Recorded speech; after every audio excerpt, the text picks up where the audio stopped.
నమస్తే, welcome to net TV. నేను మీ అలీ. ప్రస్తుతం మనతో మాట్లాడడానికి వాకాటి నారాయణ రెడ్డి గారు మనతో ఉన్నారు. ఆయనతో మాట్లాడదాం. సార్ చెప్పండి, సుప్రీంకోర్టు చేసిన వాక్యాలపై మీరు ఎలా స్పందిస్తారు? మేము ఎప్పుడు కూడా కోర్టుల్ని గౌరవిస్తాం.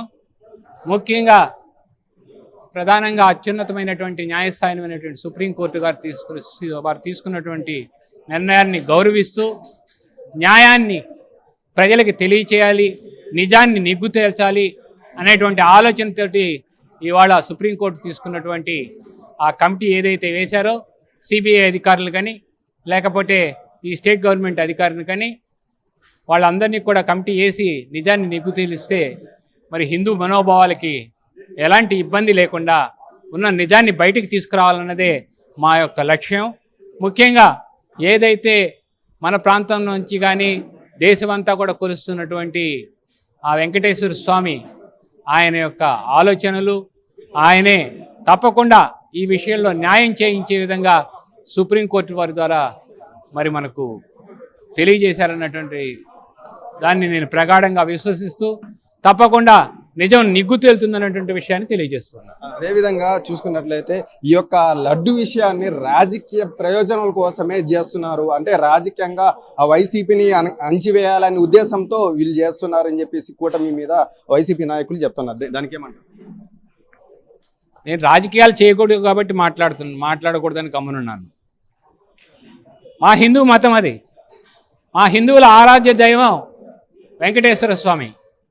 ఆయన యొక్క విషయాల్లో మేమందరం కూడాను నిజం తెలియాలనేటువంటి ఆలోచనతో ముందుకు వెళుతూ ఉంటే గత ముఖ్యమంత్రి గారు ఏం చేశారు మీకు అందరికీ తెలుసు. ఏమైంది? మొన్న వచ్చి మీరు పైకి వెళ్ళాలి అంటే డిక్లరేషన్ సంతకం పెట్టమన్నాం. మా దేవుడి మీద మీకు నమ్మకం లేదా? మా మతం మీద మీకు నమ్మకం లేదా? మా హిందూ ఆచారాల మీద మీకు నమ్మకం లేదా? మరి అలాంటి నమ్మకం లేనప్పుడు మీ ఇంటి దగ్గర మా సెట్టింగ్లు ఎందుకు వేసుకున్నావు? అంటే హిందూ దేవాలయం అంటే నీకు బొమ్మలతో లాగా ఆడుకుంటున్నావా?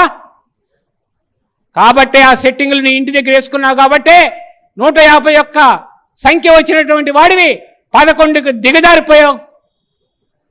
మాజీ ముఖ్యమంత్రి గుర్తుపెట్టుకో, హిందూ మనోభావాలతో ఆడవద్దు. ఇది హిందూ దేశం అన్న సంగతి విషయాన్ని కూడా మర్చిపోతున్నావు. ఉండొచ్చు నీ మతం నీకు గొప్పగా ఉండొచ్చు, మేము కాదని చెప్పడం లేదు. నీ మతాన్ని కూడా మేము గౌరవిస్తాం. కానీ మా మతాన్ని నువ్వు కించపరుస్తూ ఉన్నావు. ఇది నీకు మంచి పద్ధతి కాదు అని చెప్పని హెచ్చరిస్తూ ఉన్నాను. అదేవిధంగా నిన్న పవన్ కళ్యాణ్ గారు వాళ్ళ 2 కూతుర్లని వాళ్ళు క్రిస్టియన్ ఉన్నా కానీ బైబిల్ చదువుతున్నా కానీ వాళ్ళు డిక్లరేషన్లో సంతకం పెట్టి వాళ్ళు దేవస్థానానికి వెళ్ళి స్వామిని దర్శించుకుని వచ్చారు. అదేవిధంగా జగన్మోహన్ రెడ్డి డిక్లరేషన్ మీద సంతకం పెట్టడానికి ఎందుకు ఇది అంటే సోనియా గాంధీ పెట్టారు, అబ్దుల్ కలాం గారు పెట్టారు, ప్రముఖులు కూడా పెట్టారు, మాజీ సీఎం పెట్టడానికి ఎందుకు? బాధ్యత వహిస్తే ఎవరైనా కూడా సరే ఇది నా బాధ్యత. నేను ప్రజల యొక్క మనిషిని. ప్రజల్లో అనేకమైనటువంటి మతాలు ఉంటాయి. అన్ని మతాలని గౌరవించాలి.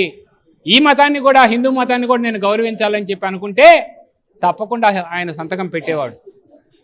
ఈరోజు గతంలో తీసుకోండి, ఎవరైతే ప్రెసిడెంట్ ఆఫ్ ఇండియాగా పనిచేసినటువంటి అబ్దుల్ కలాం గారు లేదా ప్రధానమంత్రిగా చేసినటువంటి ఇందిరాగాంధీ గారు అక్కడికి వచ్చినప్పుడు వాళ్ళని అడిగినప్పుడు వాళ్ళందరూ కూడా సంతకాలు పెట్టినటువంటి మాట మర్చిపోయామా డిక్లరేషన్ మీద? మరి నీకెందుకు ఇంత అహంకారం? హిందూ మతం అంటే ఎందుకు నీకు అంత వ్యతిరేకం?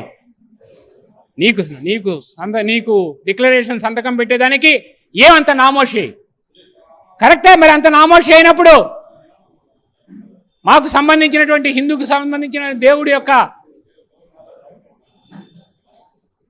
మీ ఇంటి దగ్గర ఎందుకు ఆ నమూనా వేయించావు?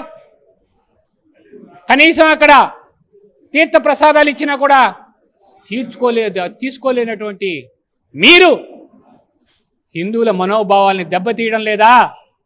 అందువల్లే ఇవాళ లడ్డు వివాదంలో కూడా మీరు కీలక బిందువు అయ్యారన్నటువంటి విషయాన్ని కూడా తెలియజేస్తూ ఉన్నాను. జగన్మోహన్ రెడ్డి గారు సీఎంగా ఉన్నప్పుడు 2 సార్లు నేను వెళ్ళాను, అప్పుడు లేనిది ఇప్పుడు ఎందుకు వస్తుంది, అప్పుడు నేను ఏమైనా చేశానా దేవస్థానంలో అని చెప్పేసి కూడా వ్యాఖ్యలు చేస్తాను. అప్పుడు నువ్వు ముఖ్యమంత్రిగా వెళ్ళావు, ఆహ్వానం మేరకు వెళ్ళావు. దాంట్లో ఉన్నటువంటి క్లాజుల్లో కూడాను చాలా క్లియర్గా రాస్తుంది, ఎవరైనా కూడా ఆహ్వానం మేరకు వెళ్ళినప్పుడు నువ్వు అక్కడికి వెళ్ళేది నేరుగా వెళ్ళాల్సినటువంటి పరిస్థితి వెళ్ళేదానికి అవకాశం ఉంది. కానీ నువ్వు ఇప్పుడు ఒక ఎమ్మెల్యేవి, కనీసం నీకు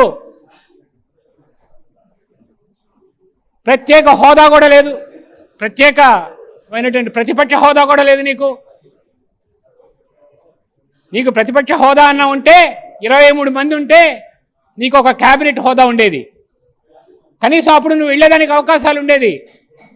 నువ్వు ఇప్పుడు సాధారణ రీతిలో నువ్వు వెళుతూ ఉన్నావు దేవుణ్ణి దర్శించేదానికి, అయినా నీకు సంతకం పెడితే నీకు ఏం పోతుందయ్యా? ఏ హిందూ మతాన్ని గౌరవిస్తే నీకు పోయేది ఏంటి? హిందూ మతం అంటే నీకు అంత లెక్కలేనితనమా? మేమంతా కూడా మిగతా దగ్గరలోకి పోయినప్పుడు మేము గౌరవిస్తున్నాం కదా మతాలన్నింటినీ కూడా, క్రిస్టియన్ మతాన్ని కావచ్చు, ముస్లిం మతాన్ని కావచ్చు, మేమంతా గౌరవిస్తున్నామే, నీకు మాత్రం అంత అహంకారమా? అందువల్లే ప్రజలు నీకు బుద్ధి చెప్పారు, ఆ దేవుడే ప్రజల ద్వారా మీకు బుద్ధి చెప్పాడు కాబట్టే మీరు 11కు మిగిలిపోయారన్నటువంటి విషయాన్ని కూడా గుర్తు చేస్తూ ఉన్నాను. కూటమి ప్రభుత్వం అధికారంలోకి వచ్చిన తర్వాత చెప్పిన హామీలు నెరవేర్చకుండా ఇటువంటివి డైవర్షన్ పాలిటిక్స్ చేస్తూ ఉన్నారు కూటమి ప్రభుత్వం, చంద్రబాబు నాయుడు గారు అని చెప్పి చెప్తున్నారు. దానికి ఏమంటారు? కూటమి ప్రభుత్వం అధికారంలోకి వచ్చి 115 రోజులైంది. చంద్రబాబు నాయుడు గారు అధికారంలోకి వచ్చిన వెంటనే ఏం చేశాడో మీకు అందరూ చూస్తూ ఉన్నారు. ఏదైతే ఆయన చెప్పాడో సూపర్ 6లో ఉండేటువంటి విషయాలను ముందుకు తీసుకువెళ్లాలనేటువంటి ఆలోచనతో మొట్టమొదట 1వ తేదీ అందరికీ పెన్షన్లు ఏదైతే ఇవ్వాలో ఆ కార్యక్రమాన్ని 4,000 రూపాయలతోటి అందరికీ అందించినటువంటి వ్యక్తి ఇవాళ చంద్రబాబు నాయుడు కాదా అని చెప్పి అడుగుతా ఉన్నాను.